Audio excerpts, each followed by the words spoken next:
दोस्तों, कल पश्चिम बंगाल में चुनाव के रिजल्ट हैं, लेकिन उससे पहले ही जो खबरें मिल रही हैं वो काफ़ी कुछ बयां कर रही हैं। दोस्तों, एक तरफ अगर बात की जाए तो बीजेपी का खेमा चुप है, तो वहीं दूसरी तरफ टीएमसी में भारी बेचैनी दिखाई पड़ रही है।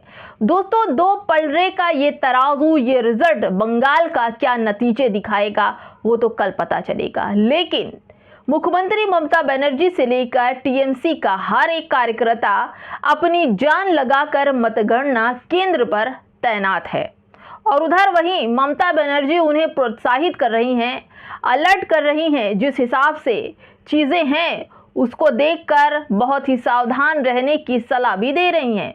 आपको क्या लगता है दोस्तों कि बीजेपी या फिर टीएमसी जीतेगी?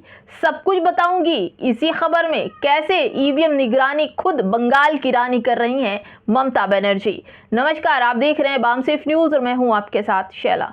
दोस्तों, कल 4 तारीख है और 4 तारीख को ही बंगाल के नतीजे आने हैं। दीदी हैं, दीदी ही रहेंगी, ये नारा इस समय बंगाल की गलियारों में सबसे ज्यादा गूंज रहा है।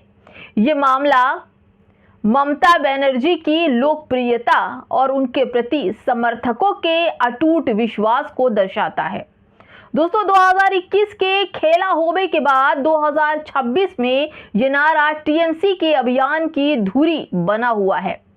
दोस्तों, दीदी है, दीदी ही रहेगी, इसका मतलब सब कुछ साफ है कि चुनाव आयोग की व्यवस्था पर भाजपा सरकार का भी भरोसा नहीं है और भाजपा पूरी तरह से बंगाल में हार रही है। पश्चिम बंगाल विधानसभा चुनाव अब एक ऐसा चुनाव बन गया है जिसमें पक्ष और विपक्ष अपना सब कुछ झोंक रहा है। यहां तक कि यूपी के अखिलेश यादव भी पश्चिम बंगाल के रिजल्ट के इंतजार में हैं। ऐसा पहली बार देखा जा रहा है दोस्तों कि पश्चिम बंगाल का रिजल्ट की इंतजार पूरी दुनिया में है। चुनाव के बाद और मतगणना से पहले कार्यकर्ताओं को तो ईवीएम स्ट्रांग रूम के बाहर पहरा देखते देखा गया, लेकिन पश्चिम बंगाल में तो ममता बनर्जी खुद ईवीएम की स्ट्रांग रूम के बाहर पहरा देती नजर आई। दोस्तों, वो भी 10-15 मिनट नहीं, पूरे 4-4 घंटे बैठी रहीं। आखिर उन्हें भाजपा और चुनाव आयोग पर बिल्कुल भरोसा नहीं था, इसलिए वो ईवीएम की निगरानी कर रही हैं। कुछ दिन पहले उन्होंने कहा था कि अगर ईवीएम से छेड़छाड़ या मतगणना में हेरफेर हुई तो जान की बाजी लगा देंगे। दोस्तों, पूरी रात जागते रहना होगा, कंप्यूटर में डेटा बदला जा सकता है, दीदी ने अपने कार्यकर्ताओं से कहा था और ये खूब वायरल हुआ था। भाजपा का खेल अब खुलकर सामने आ गया है। भाजपा हर हाल में बंगाल चुनाव जीत लेना चाहती है, साम दाम दंड भेद से। अब बंगाल के हालात ऐसे हैं कि मुख्यमंत्री को खुद ईवीएम की सुरक्षा रूप के बाहर घंटों तक पहरा देना पड़ रहा है। क्यों? इसलिए कि इस बार बंगाल की मिट्टी पर बीजेपी की चाल नहीं चलेगी, ममता बनर्जी चलने नहीं देंगी। बीजेपी की हार की आशंका इतनी ज्यादा है कि भाजपा हार का बहाना दीदी पर आरोप लगा रही है। पहले से ही भाजपा में खूब बेचैनी दिखाई पड़ रही है। टीएमसी जीती तो संविधान और ममता जीती तो बीजेपी का सफाया। ईवीएम की जीत। दोस्तों, आसिम वकार का कहना है कि बंगाल में ममता बनर्जी 250 सीट से जीत रही हैं। एक पॉडकास्ट के जरिए एएमआईएम के प्रवक्ता हैं, उनका दावा है कि ममता बनर्जी टीएमसी इस बार बंगाल के चुनाव में 250 सीट जीतने जा रही है। अगर ये दावा सही हुआ तो बंगाल के 294 सीट में से 250 सीटें जीतना ममता बनर्जी के लिए किसी उपलब्धि से कम नहीं होगा। दोस्तों, जिस तरह से इस बार भाजपा हमलावर है टीएमसी पर और बंगाल की रानी एक्टिव हैं, ऐसा लगता है कि ये वही वसीम वकार हैं जिन्होंने जयंत चौधरी को एक हफ्ते पहले ही बता दिया था कि भाजपा में जाने वाले हैं। दोस्तों, क्या जो वकार साहब हैं, आसिम वकार की भविष्यवाणी सही होने वाली है? जब पूरा देश सो रहा था तब ममता बनर्जी 2 बजे रात सड़कों पर उतरकर लोकतंत्र की रक्षा कर रही थी। ममता बनर्जी को हराने के लिए बहुत कोशिश की गई, एसआईआर लाया गया, सुरक्षा बलों की तैनाती करनी पड़ी, अपने इनकाउंटर स्पेशलिस्टों को वहां झोंकना पड़ा, 2,40,000 से ज्यादा सैनिक तैनात रहे, वोट काटने और चुनाव में गड़बड़ी करने जैसे हथकंडे अपनाने पड़े भाजपा को। लेकिन एक अकेली महिला सब पर भारी पड़ गई। इस बार भाजपा के बहुत ज़्यादा चांस हैं बंगाल में जीतने के, क्योंकि इनके हाथ में चुनाव आयोग, ईवीएम और तमाम सिक्योरिटी। 91 लाख वोट तो एसआईआर में काटे गए हैं। उस हिसाब से बीजेपी एक तरफा भी जीत जाए तो भी हैरानी नहीं होगी, क्योंकि इतना ज़्यादा नाम काटे गए और टीएमसी के वोटर कट गए। टीएमसी में भी नाराज़गी है लोगों में। बीजेपी 150 सीट जीत जाएगी।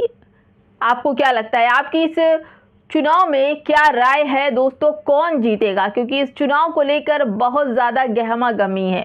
ममता बनर्जी वही हैं जो बड़ी ही सिंपल तरीके से फुटपाथ पर बिकने वाली चप्पल पहनकर अपनी पूरी ज़िंदगी को उन्होंने संघर्ष के तौर पर बंगाल को लोकतंत्र के अंदर रखने का जिम्मेदारी उठा रखी। अब दोस्तों, लोगों का ये भी कहना है कि अगर भाजपा जीती तो ममता बनर्जी बंगाल से आउट हो जाएंगे और फिर कभी नहीं आएंगी, और अगर ममता बनर्जी इस बार जीत जाती हैं तो बंगाल से सफाया बीजेपी का होगा, और साथ ही उत्तर प्रदेश से और जहां जहां भाजपा की सरकारें हैं वहां तगड़ा झटका लगेगा। और ऐसे में 6 महीने बाद नरेंद्र मोदी को इस्तीफा भी देना पड़ सकता है, क्योंकि कमज़ोर हो जाएगी भाजपा बंगाल चुनाव के बाद। भाजपा हर हाल में बंगाल चुनाव जीत लेना चाहती है, इसीलिए ममता बनर्जी को ईवीएम, चुनाव आयोग पर भरोसा नहीं, वहां पे तैनात कार्यकर्ता पर भरोसा नहीं। वो खुद ईवीएम की निगरानी के लिए 4-4 घंटे बैठी ईवीएम रूम में बैठ करके इंतज़ार कर रही हैं। लेकिन दोस्तों, 4 मई को जिस तरह से रिज़ल्ट आने वाले हैं, इस रिज़ल्ट का इंतज़ार काफ़ी समय से लोग कर रहे हैं। अब इस इंतज़ार को ख़त्म करते हैं और 4 तारीख का इंतज़ार करते हैं कि क्या होगा आखिर बंगाल में। 2021 वाली तो ममता बनर्जी 6 सालों में और ज़्यादा स्ट्रॉन्ग हो गई हैं। वो बीजेपी का सामना करने के लिए पूरी तरह से तैयार है, चिट या पट। लेकिन भाजपा हर हाल में किसी भी तरह से चुनाव जीत लेना चाहती हैं। उसने एक चाल चली थी, बाबरी मस्जिद से हुमायूं कबीर को खड़ा किया था, लेकिन उसके बाद जो कुछ सामने आया दोस्तों, वो सबने देखा। कौन सी चाल चलकर भाजपा बंगाल को अधीन करना चाहती थी, लेकिन ममता बनर्जी ने सबके चालों को रौंदते हुए बंगाल की रानी ने यह तय किया है कि अब जो भी हो, हम भाजपा को बंगाल में एक सुई बराबर भी घुसने नहीं देंगे। कल के चुनाव नतीजे आने वाले हैं, देखते हैं कौन जीतता है। बीजेपी जीती तो ममता बनर्जी का सफाया, और ममता बनर्जी जीत गई तो भाजपा का सफाया और लोकतंत्र बच जाएगा। नमस्कार।